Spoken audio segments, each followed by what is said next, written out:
There is a question that leaves many people with many doubts. How can a country with a closed and totalitarian regime keep its structures in place? In addition to a serious problem with the population, according to 2020 surveys, over 40% of the population lives below the poverty line. However, the country's president, Kim Jonun, lives a life of extreme luxury and maintains military structures that are constantly bothering the world with his military exercises with intercontinental missiles, according to him, and investments in nuclear weapons and bombs. Let's understand now in this video how in the mid-20th century North Korea was one of the most industrialized countries in Asia, but today it is seen as an economic disaster. My name is Gabriel, and welcome to Swift Economy Channel.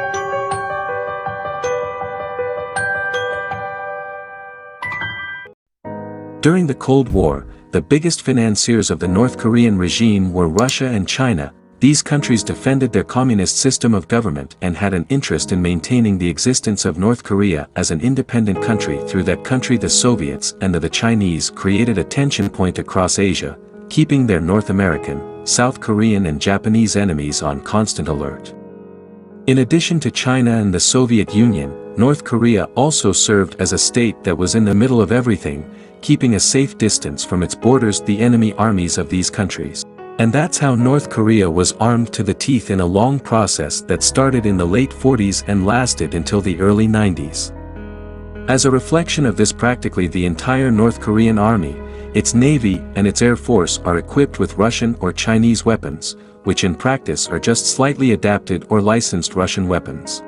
But in 1991 the Soviet Union was completely dismantled, thus being totally unable to finance the armament of North Korea. So this great responsibility was left in the hands of the Chinese, who for long decades were practically the only ones to finance the North Korean army. So approximately 70% of all North Korea's revenue comes directly from China. Obviously there is no extremely accurate and concrete data due to obvious reasons of the country's regime. But it is estimated that while other countries in the world spend approximately 1 to 2% of the country's GDP on the armed forces, North Korea allocates approximately 15% of its GDP on the North Korean armed forces. This proves why other sectors of the country are completely abandoned. Sectors such as health, education, infrastructure, and investments in the development of various sectors of the country are completely isolated and abandoned. There is only one exception in the country where the money is properly directed. This city is the capital of the country. But the rest of North Korea suffers from a lack of basic infrastructure. In addition to the extreme poverty that millions of families experience. Thus, a huge part of the resources generated by the country go directly to support the armed forces and its nuclear and ballistic missile programs. But even those resources are insufficient to sustain a nuclear and ballistic missile program as advanced as the North Korean projects. Now comes the big question: where does the money come from? This is a question for which there is no exact and definitive answer. But North Koreans are believed to use several tricks to get the necessary resources. One of them is the country's most important political ally, which is China, which buys 54% of its production. In an unexpected second place comes Algeria, which is the destination of 30% of the country's sales. And to South Korea, 16% of its exports go. Despite North Korea and the neighboring nation experiencing one of the longest known military conflicts in history, ongoing since the end of World War II, the two countries have been strengthening economic ties, at least for now.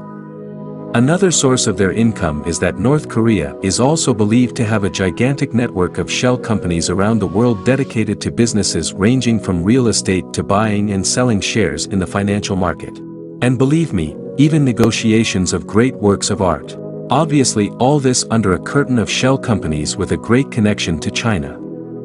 Another important factor to consider is that in North Korea individuals are prohibited by law from owning private property and businesses.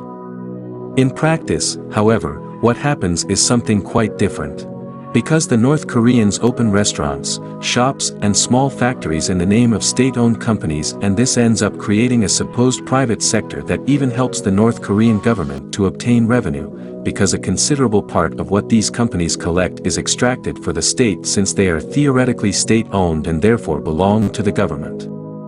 China, despite an apparent rapprochement with the United States in recent months, was being considered even to the point of severing some relations with the North Koreans, highlighting for temporary interruption in the purchase of coal. China has no interest in seeing the end. The communist regime of North Korea, and that is why some analysts believe that in addition to all these schemes, the North Koreans also receive direct and indirect help from the Chinese from materials and researchers.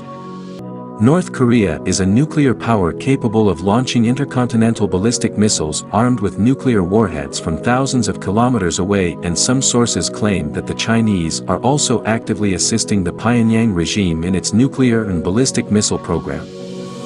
Reason why the United States has not attacked the North Koreans yet: without the consent of China, its main sponsor North Korea will never be attacked, and the President of the United States knows this and has been trying to convince the Chinese that it is more advantageous and profitable to align itself with the United States through a deepening of the great commercial ties that unite both countries.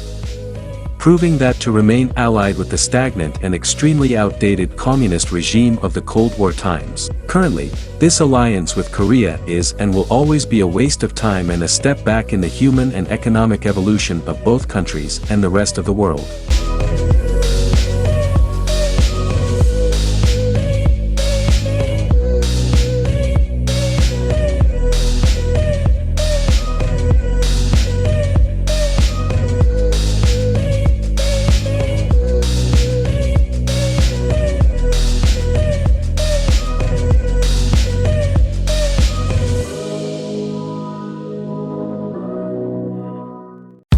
If you liked the video, leave a like to continue receiving videos like this every day. And in your opinion, how long do you think North Korea can handle this economically outdated regime compared to the rest of the world? Comment below. Thank you very much for watching, a big hug, and until the next video.